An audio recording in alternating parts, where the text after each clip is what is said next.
Good morning. As I was finishing up the normal update for Wednesday, September 24th for the Hungry Strike for America, providing updated information about the election news for 2026, my investigations into the New Jersey governor race indicated that there was some significant confusion out there with regard to issues associated with the Democratic gubernatorial candidate in New Jersey. Before we go further on that discussion, let me introduce myself. My name is Mark. I'm a United States Naval Academy graduate and a retired captain out of the Navy. Actually, I was in the reserves for 16 years after 6 years active duty Navy. So I retired as a captain out of the reserves, but I was a Naval Academy graduate with 6 years active duty. Interestingly, here's an example of being honorable. You're going to see that I correct the 6-year statement.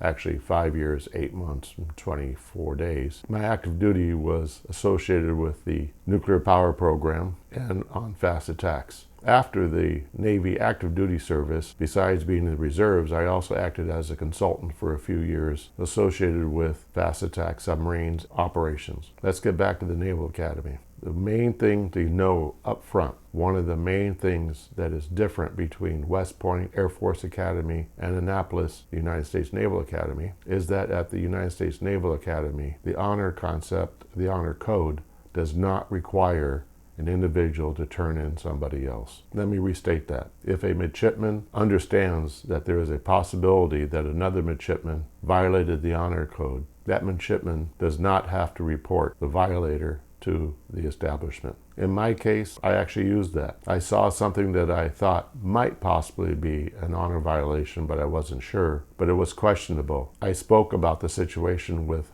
my friend who had done it, explained my position to him, and he stopped doing that. I think that was a strength of the honor code at the United States Naval Academy. By the way, what he was doing had nothing to do with anything significant. It had to do with how to work around a muster, one of those 17 times or whatever that we had to be someplace at the right time. He wanted to be at a different place. Anyway, that got resolved. But I hope that example lets you understand what the difference between the honor codes are between the Naval Academy and the other institutions. Now, I'm not knowledgeable enough about the other institutions to talk about them. But let's get on now with the issue at hand with regard to the Democrat gubernatorial candidate in New Jersey. Now, before I go on, let me say that the update for September 24th is being worked on.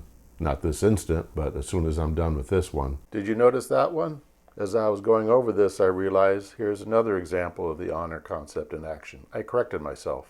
And it will come out. Spoiler alert, the official Hungry Strike for America sign is behind me. And yep, there's a 10th star up there. And for those of you that have never seen this before, the one on the right is outlined in black instead of red.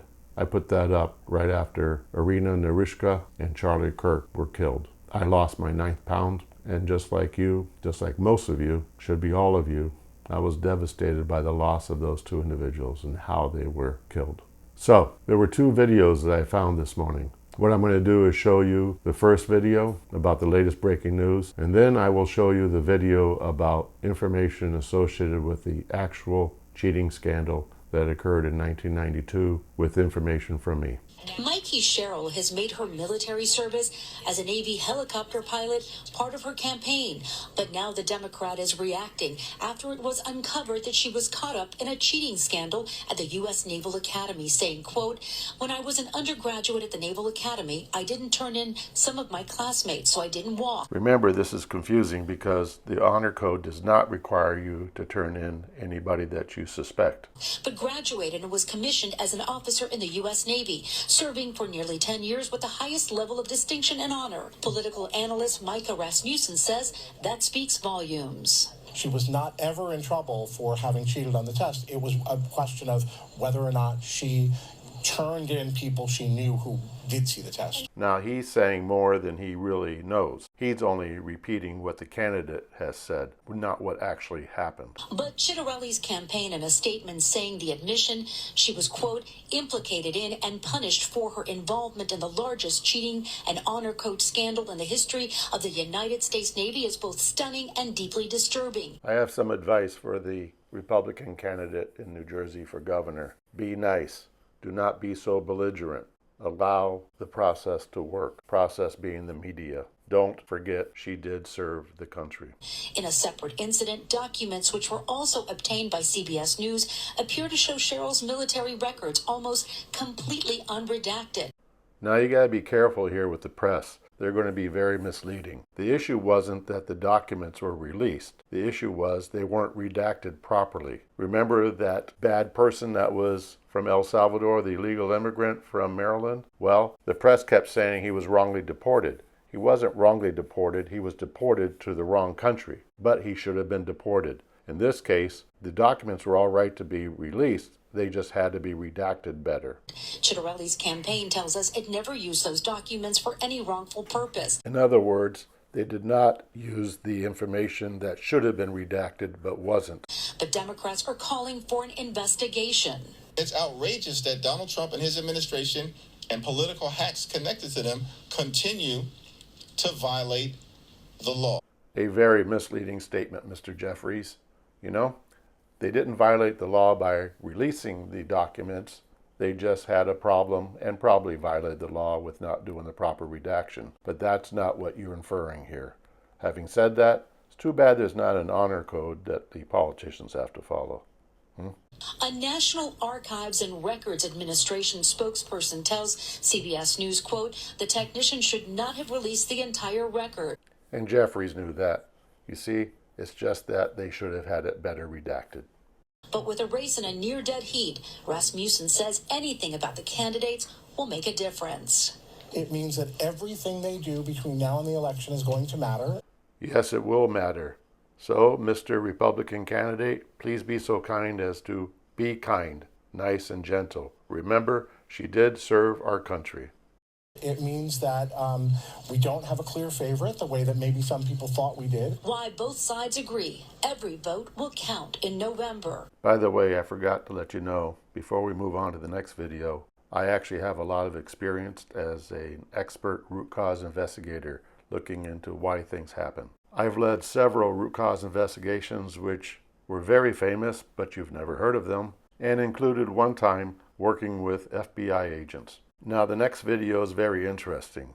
I'm only including a small part of it, and it was published about 13 years ago. I provided links to these two videos in my description, of course. So at the beginning of this second video, the young gentleman provides information about what's good about the Naval Academy, which is a fantastic place, and I think just got #1 in the country for being a wonderful university. Then he went on to explain what's bad about cheating. But unfortunately, in 1992, these two things came together. There was a huge cheating scandal that involved 134 midshipmen in varying degrees. Some bought and sold exams for as much as $50 as a profit.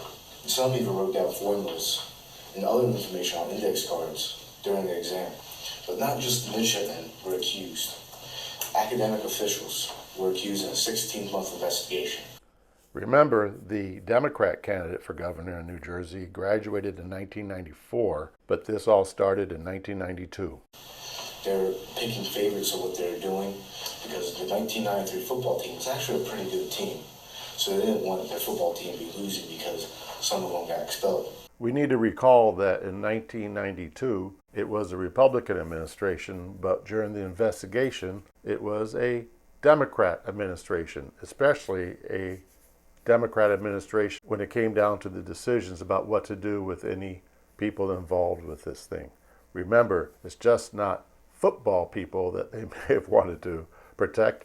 They probably wanted to protect women and minorities. The Naval Academy needed more women and minorities there. That was a big deal. I have 134. There were 62 found guilty. They were found guilty of honor violations by a special naval tribunal and given punishments short of expulsion, such as loss of privileges and restriction on academic prowess. So 62 people were found to be involved and were punished. But out of that 62? And then out of those 62, 26 midshipmen were expelled from the school. There was going to be 28 of them, but the other two were found having less punishment. No one really knows why of this, but they're going to get their naval commissions that year and actually graduate, not like the others. For more information that was put out in this original video, please go to the link in my description.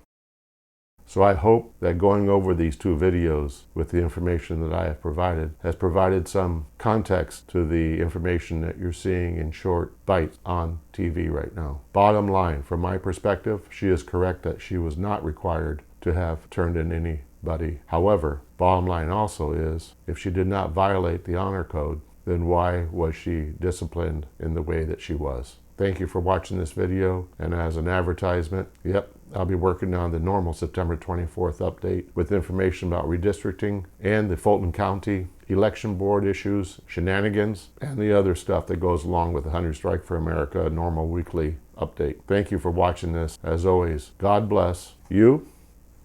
God bless both candidates running for governor. May they both do the right things associated with this issue that we have discussed today. God bless President Trump and his administration, and God bless the United States of America. And oh, by the way, isn't it interesting? I hope you didn't miss this. This is the Honor and Knowledge channel. Pretty nifty, huh? Thank you again, and catch my actual September 24th update. Bye.